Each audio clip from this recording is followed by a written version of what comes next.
你烧点这个豆浆机。好的。每天早晨打点热乎的喝啊。好的。夏天也不能太凉啊。好。我可走了。下次见。下次早点回来。OK。以后不许减肥，下次再回来这么瘦，你就别家来了。咋了？我家来了妈子。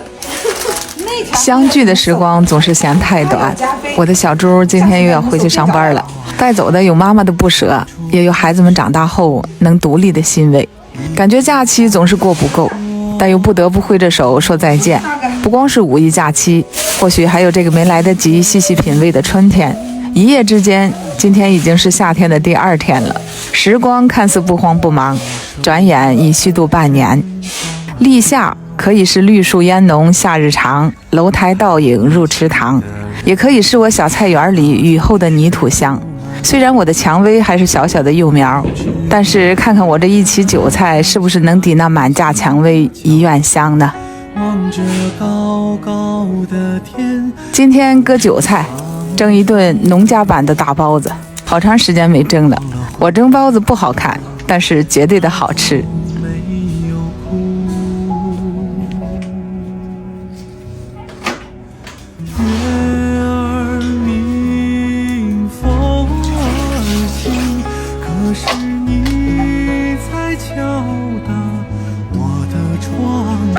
2碗面放半袋发面宝，拌匀用温水和成稍微软点的面团，放在温暖的地方醒发30分钟。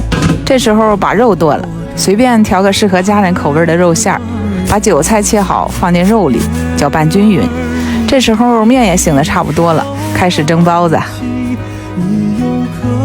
老李，哎，回来了吗？回来了。做嘛吃？蒸包子。那韭菜得吃。哎，我一看韭菜馅儿的，韭菜好，我最爱吃韭菜。这蒸的老好了。烧大锅，我端锅给你烧锅吧。啊，行。嘞，哎呦。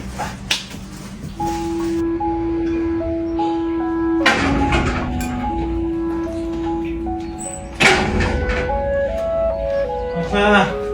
哎，好嘞。吃包子。吃包子。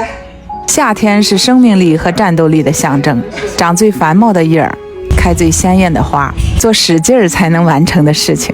虽然辜负了春天，那就尽力过好夏天。今年夏天做不好的事情，还有明年夏天。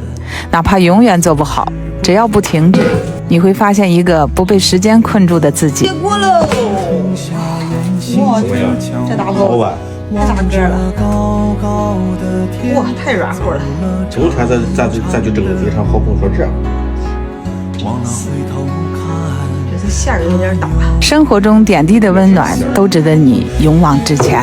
愿这个夏天西瓜甜一点，WiFi 快一点，空调爽一点，日子开心一点。来点醋。